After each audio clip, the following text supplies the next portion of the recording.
From Vecna unleashing the entire Upside Down in Hawkins, to practically taking Max away from us, safe to say things are getting out of hand in Stranger Things, and it seems like Eleven's gonna have to kill him in Season 5. But killing him isn't gonna solve the main problem. After everything that happened in the last season, it seems like the most logical thing to do is kill Vecna once and for all. But it's not that simple. And why do I say that? Well, he might be the bad guy causing all the trouble. There's no guarantee that killing him would close the gate to the Upside Down.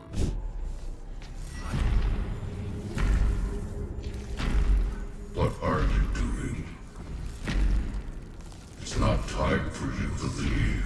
And he's got minions that'll probably still wreak havoc even if he's gone. And let's not forget that closing the gates to the Upside Down is no walk in the park. It took 11 and the rest, all of Season 2 to even come close to shutting it down. So if they're gonna deal with Vecna in Season 5, they've gotta do it right. Killing him might be too easy and leave us with more problems than solutions. Plus, let's be real, we all want to see more of Eleven's powers in action. Finding a way to turn Vecna away from the dark side may be the best bet. Sure, it might take up most of the season, but who doesn't love a good redemption arc? And let's face it, a tidy ending where 11 just punches Vecna in the face and everything goes back to normal seems a little too simple for a show like Stranger Things. But there's no way 11 can talk him out of evil. That guy's completely lost it by now. Will all be over soon.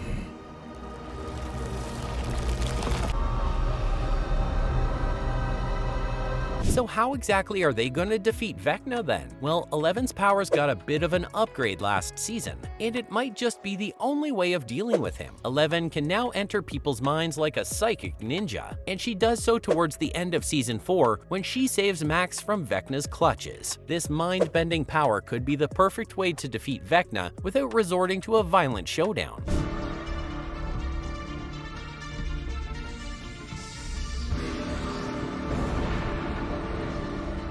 Imagine if 11 can enter Vecna's twisted mind and convince him to stand down or close the Upside Down once and for all. It would be like Inception meets Stranger Things, and I'm all here for it. Of course, 11 could still kick Vecna's butt with her telekinetic powers alone, but her ability to invade someone's thoughts seems too important for the show to ignore. It's like the showrunners are loading up Chekhov's gun, and it's only a matter of time before they use it to blow our minds. And it makes sense if the show doesn't actually kill Vecna. After all, he's Brenner's victim too. While Vecna was always a pretty weird kid with psychopathic tendencies, it's Brenner who truly turned him into one. So there's some serious history between these two. But here's the thing, Vecna is out for revenge. He's not just content with taking down Brenner, he wants to destroy the whole world. And it's up to 11 to stop him. She's the only one who can get through to him, because they both know what it's like to be manipulated and used like lab rats. If she can make Vecna see that Brenner is the real villain here, maybe she can convince him to seal off the Upside Down for good. But it's not going to be easy. But maybe, just maybe, she can make him see that they're not so different after all. I mean, 11 redeeming Vecna would fit the show's overall theme too. Sure, the guy's a complete psycho who wants to destroy the world, but hear me out. Stranger Things has always been about the power of friendship and love to overcome even the darkest of forces. So having 11 just blow Vecna apart with her powers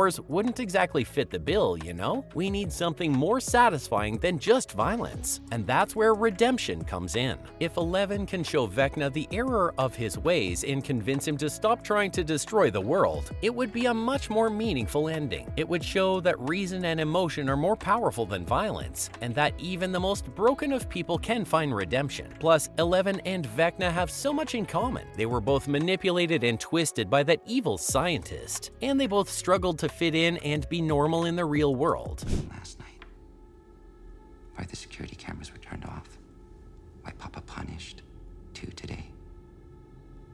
They don't even realize it, but he is moving them like pieces on this board here.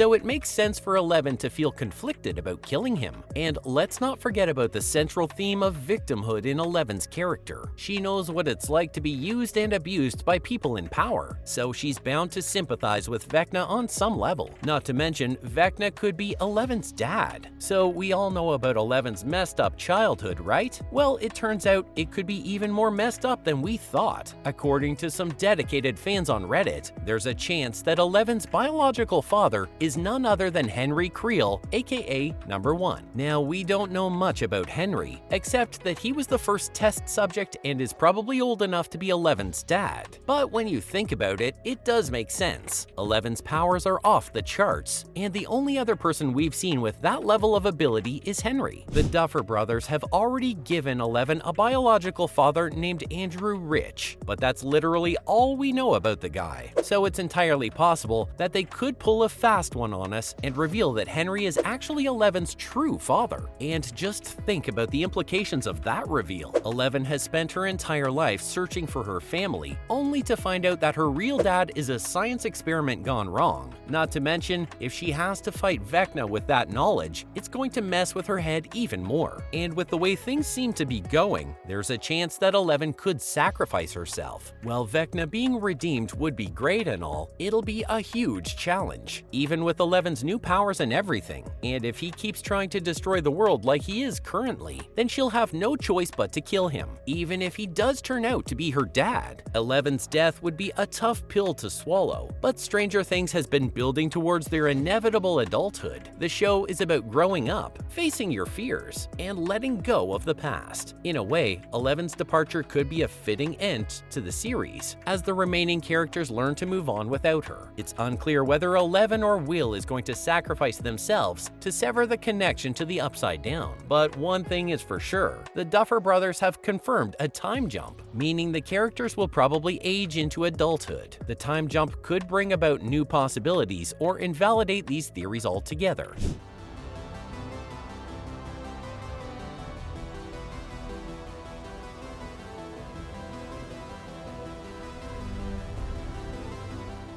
But Eleven isn't the only one who could sacrifice herself for the greater good. It all started with Will. There's a theory out there that suggests that Will's connection to the Upside Down might make him the key to defeating Vecna. Will can sense Vecna's presence and has even said that the Mind Flayer wants to spare him. Maybe that's because Vecna wants to use Will's body as a vessel to get out of the Upside Down and into the real world. But there's a theory that Will could trick Vecna into possessing him, only to sacrifice himself and destroy Vecna from the inside. And if that theory is true, it would make sense for Will to be the one to make the ultimate sacrifice to save Hawkins. After all, he's been at the center of all the Upside Down shenanigans from the very beginning. The Duffer Brothers have even confirmed that Will have a big role to play in Season 5, which could mean that his story is finally coming to a close. And that's the main problem with Eleven killing Vecna in Season 5.